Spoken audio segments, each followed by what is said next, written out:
Nick Fuentes is the single most influential commentator among young men. Like, period. He's got 5 million subscribers on Rumble. It's bonkers. And I didn't know any of it. I mean, I'm 56, so I'll just like state the obvious, you know? I kind of missed a lot of this stuff. I pride myself on not missing things. I totally missed that. Really? And then it turns out that, you know, he has no advertisers. They've been trying to cancel him since freshman year in college. Ben Shapiro actually tried to shut him down freshman year in college, and it didn't work. In fact, it had the opposite effect. So I was like, and so I talked to a million people I know, like, maybe I should interview Nick Fuentes to hear what is this actually? And so I decided to do it, and I thought it would be controversial. I didn't think it would become what it's become. And I'll just say I'm 56, so like, how well do I understand Nick Fuentes' audience? I don't know, probably not that well. But I made some effort to try to understand it, again, because it's just objectively important. The second thing to remember is that they have been attacked, again, not making them victims, not making excuses, just trying to explain how we got here, for the last 10 years, because they are male, because they are men or boys. Not just ignored, but attacked out loud for being male by some of the most powerful people in our society. Again, in case you've forgotten, here it is. The level of misogyny online, everything from literal threats against women in the public arena, to the demeaning of women, to men with very large platforms who espouse a kind of toxic masculinity connected with violence, brutality, even sometimes rape, is so shocking, but it's a reality. There's too much of toxicity, it's masculine toxicity out there, and we've kind of confused what it means to be a man, what it means to be masculine. We're seeing it with our younger people, we're seeing it in our discourse, in our politics, in the media. You're seeing it as it relates to so many of the issues that we're pushing back on. So I think it's a problem, and I'm going to continue to use this platform every time I get to speak out against this toxic masculinity that's out there. When they talk about Republicans and their success online, they have been successful because they have also been very clear, especially digitally, about what they believe. That women are inferior, that they do not deserve equal rights, that they believe that LGBTQ Americans are subhuman. And they are able to radicalize and target and exploit a generation of young boys, in particular, away from healthy masculinity and into an insecure masculinity that requires the domination of others who are poorer, browner, darker, or a different gender than them. It's like... Fuck that bitch. Fuck her. You fucking bitch. Get out of our country. With that attitude, our ancestors would beat the fuck out of you. I'm gonna feel the touch of a woman on my knuckles hitting her face as hard as I can. Full blast with a wind up, with a full-on rotation, full-on wind up, lunging forward, full blast, straight through, punching straight through the target. You know how they say punch through? People say, you've never felt the touch of a woman. I'm about to. See what happens, bitch! You know where to find me, bitch! It's like... And now for today's lecture on masculinity from Alexandria Ocasio-Cortez and Doug Emhoff. Some great interviews with Tucker Carlson, but you can't tell him who to interview. I mean, if he wants to interview Nick Fuentes, I don't know much about him, but if he wants to do it, get the word out. Let him, people have to decide. Ultimately, people have to decide. Like, where are the guys like Trump? Where Trump is like, you have to treat him like shit. You have to treat him like shit. He said, he's on TV and he's like, we never fight because in the end, she always does exactly what I say. He goes, could you imagine me pushing a stroller down Fifth Avenue? I won't do it. Like, that's a boss. That's a boss nigga right there. Here's the new law of the land. Love it or leave it. Love America or get the fuck out. You're loyal to America only, or you can go to whatever country it is that you're loyal to, whether it's some Muslim country or whether it's Israel. What is going on in the U.S. Senate?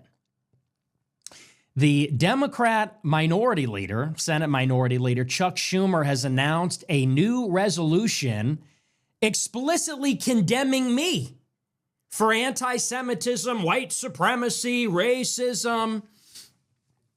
It's an anti-Fuentes bill in the United States Senate. And I guess I am now an enemy of the U.S. Senate? Is that what it has come to? For doing a talk show. So that'll be our main story. We'll see where it goes. I don't know if they're going to bring it to a vote. And I'm sure if they did, it would pass. But it's pretty disturbing. And although I can't say for certain, I think this would be the first time ever in the history of the United States that the United States Senate has condemned a private individual by name. Somebody asked ChatGPT. I don't know how reliable that is, and I don't know off the top of my head, but I believe, at least in my lifetime, this is the first time a private individual would ever be condemned, whatever that even means. So we'll talk about the resolution, like I said, put forward by the Democrats, by Chuck Schumer, and I imagine if it came to the floor, it wouldn't be controversial. I'm sure it would be unanimously adopted. The Nick Fuentes saga on the right reveals that anti-Semitism and white supremacy have been growing with disturbing currency within the right wing and within the right wing of the Republican Party. But I know this is not true of everyone on the Republican side, especially not for many Republicans in this chamber. Therefore, I will soon lead a resolution here in the Senate rejecting Nick Fuentes and his white supremacist views, condemning Carlson's platforming of hate, and condemning anti-Semitism and white supremacy wherever and whenever it occurs. In the coming days, I will work to grow support for my resolution so the Senate can take a clear stand against hatred and anti-Semitism. I hope my Republican colleagues will join me in this effort and co-sponsor this resolution. Calling out anti-Semitism should not be a partisan issue. Fuck you. I'm not taking back anything that I said. I'm not going to stop focusing on Israel so Republicans can win elections. Fuck you. We're tired of being lied to and insulted and humiliated, being told about Judeo-Christians, about Israel's our closest ally, about the Holocaust and Hitler and anti-Semitism. No one gives a fuck about any of it anymore. My fucking niggas. Yo, niggas in the chat. Can I get a fuck yeah from my niggas in the chat? Because a lot of these people out there, both the old guard Republicans, who rightfully people have a problem with them, and this sort of new group of people, they're not actually communicating. And they'll say that they'll have these conversations, but in my experience, they very rarely will. And I have a track record of wanting to make that happen. So again, I extend the invitation, and I hope that you do too, Pierce. I hope you have Nick on, and then send him my way next. I actually am moving to inviting him on. Because I think there comes a point where you can't ignore somebody's rising influence. He is getting talked about so much right now that he's exuding an influence over people. I'll tell you who's a real nigga. Kanye West. Ye is a real nigga. I'm another kid from Chicago like him. I'm a real nigga. And I understand perfectly well. There are a lot of black people that are not violent. And I understand perfectly well there are a lot of black people that are really good people. I'm not going to roll the dice. What if I'm wrong? I'd rather be alive. I'd rather be alive and too racist than dead and not racist enough. Is that simple enough? Is that simple enough for you? I am somebody that goes in hard. I have no pretense. There's no mask here. There's no quiet parts. I'm saying it loudly. I'm saying it directly. I'm saying it explicitly. And I've done it in spite of all the cancel culture. I weathered it. And that's why people respect me. That gives me credibility because people see the bullshit that I went through. They saw that I was lied about. They saw that I was unfairly canceled. They saw how I was treated in such a hypocritical way. They see how I'm treated with disdain and contempt. I'm unpersoned. I'm treated like I'm not a human being. They see how much I've sacrificed. My personal life, my professional career, money, access to essential banking services. They see that, and they see that I'm still going. They see that I'm still pushing the message. I actually have skin in the game to say these things, the things that happen to be the truth. It's the truth, and it's the truth about power. That's the most important truth maybe a person can say in politics. People will tell the truth about there's only 2 genders, but guess what? Transgenders don't run the fucking banks.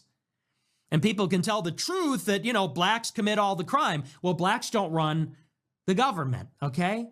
And people could tell the truth about women or Hispanics or whatever, the Masons, okay? But all those people, they don't run Hollywood. They don't run the media. They don't run the Trump administration and the GOP and all the rest of it. The Jews do. And that's why telling the truth about the Jews is a very complicated thing. It's filled with complications. But a lot of what Nick Fuentes says is absolutely true. The United States Congress is unduly influenced by a foreign country called Israel. It's not hate against Israel. It's criticism of the U.S. Congress. No U.S. lawmaker should ever put a foreign country above his own, period. So Nick Fuentes is not a criminal for saying that. They're criminals for doing it. I mean, if you disagree, tell me how. Yeah. Shut up, Nazi. Nope, not going to shut up. Here's Ben Shapiro. No one in the United States should be retiring at 65 years old. Frankly, I think retirement itself is a stupid idea unless you have some sort of health problem. It's totally insane that you believe that you should be able to work from the time that you are essentially 20 to the time that you are 65, which is a 45-year period, pay in, and then you will receive Social Security benefits sufficient to support you and your family, you and your wife or whatever, for like another 20 years. That's crazy talk. Yeah, it's crazy talk. Like, how dare you? How dare you? Now, the conventional response to this, and I've heard people say it, is, well, Ben Shapiro can say that because he's a podcaster. He's not climbing ladders for a living. Let's actually have a foreign policy where we focus on the interests of American citizens. Let's have an economic policy that's about building in the United States of America rather than shipping all of our jobs overseas and getting Wall Street enriched in the process. Let's have an economic policy that's about more self-sufficiency. I mean, I have 3 kids. I have an 8-year-old, a 5-year-old, and a 3-year-old. I don't want to wake up in a country where I take my kid to the doctor and they can't get antibiotics, because the antibiotics that were invented in the United States of America are manufactured in some foreign country. That is the legacy of the Republican Party that came before Donald J. Trump. We're not going back to it.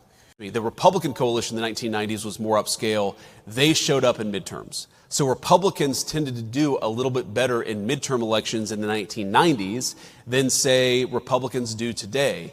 And that's because while these working class voters are great, there are also people who don't necessarily show up to vote in the midterms all the time. We've got to motivate them. We've got to get them out to vote. I think it's one of the lessons that we learned in Virginia and New Jersey is that when Donald Trump is not on the ballot, you've got to give people something to actually believe in, something to be inspired by to get out there and vote. They're not going to vote just because you have an R next to your name. You've got to speak to this new working class coalition.